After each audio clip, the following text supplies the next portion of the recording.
So, i-upload natin guys ang aking part 2 workout dahil magsustorage na yung aking cellphone. So, anyway, disclaimer sa mga taong hindi gusto ang video na to, please skip the video and maghanap kayo ng video gusto nyong panoorin dahil ang video na to ay para lang sa taong gustong manood at saka matutong mag-workout kahit sa bahay lang. So, sa portion workout na to guys, ay dito tayo sa sahig mag-upo-upo at galaw-galawin ang ating sarili. So, magbali-bali, magbali-bali ba talaga Janice?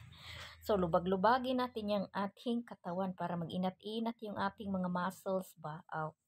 Muscles ba talagang mag-inat-inat, Cordapia? So, ganyan ang ating workout. As always naman, paulit-ulit lang naman to guys, ang aking ginagawa. Same lang. Reduce fats and syempre, papawis. Yan lang namang purpose natin guys. Hindi para maging sexy, kundi para maging healthy lang sa ating sarili. Yung nakasanayan na routine ba? Kasi kung wala tayong routine sa ating ginagawa araw-araw, nabuboring din yung ating sarili. Uy, para bang magbago-bagoon ka ba sa buong araw na kung wala kang magawa? So, kung marami ka namang ginagawa sa kinabuhi mo every day, every hour, every minute, hindi mo na kailangan mag-home fitness. So, ganyan lang siya guys. Left and right.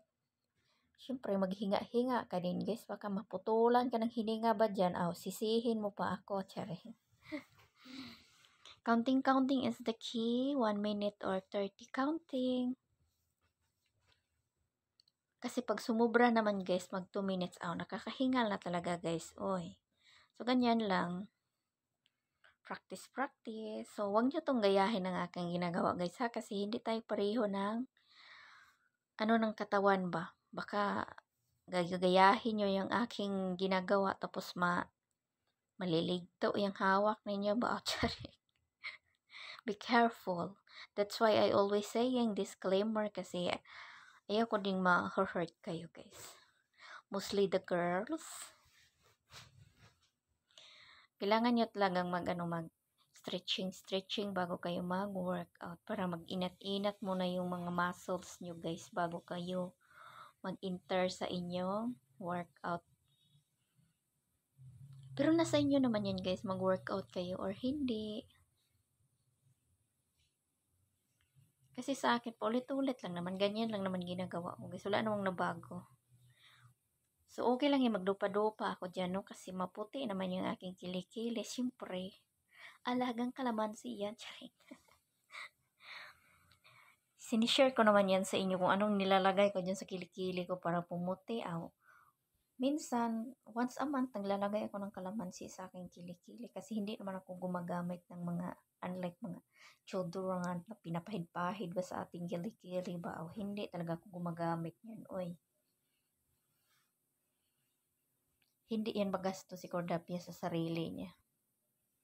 Pero pagdating sa pagkain, hindi mo talaga ako pwedeng babawalan sa pagkain, no? Kasi si Cordapia, food is life yan. So, mawala lang ang lahat, wag lang ang pagkain, no?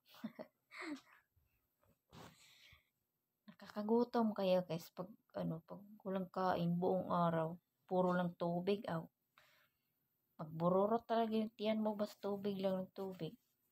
Bakit? Na-try nyo na ba na puro lang tubig yung ininom nyo buong araw? Hindi, diba? So, food is life. Hindi ko naman tinitipid yung sarili ko sa pagkain. Pero pagdating talaga sa ibang bagay, matipid yan, oy. Matipid pero walang ipon. Wala pa tayong sahod sa ating reels, sa ating pag-vlog. I hope this coming December, makatanggap na tayo ng sahod. Cherish. Yes. So anyway guys, dito na tayo magtatapos. Thanks for watching and see you to my next video.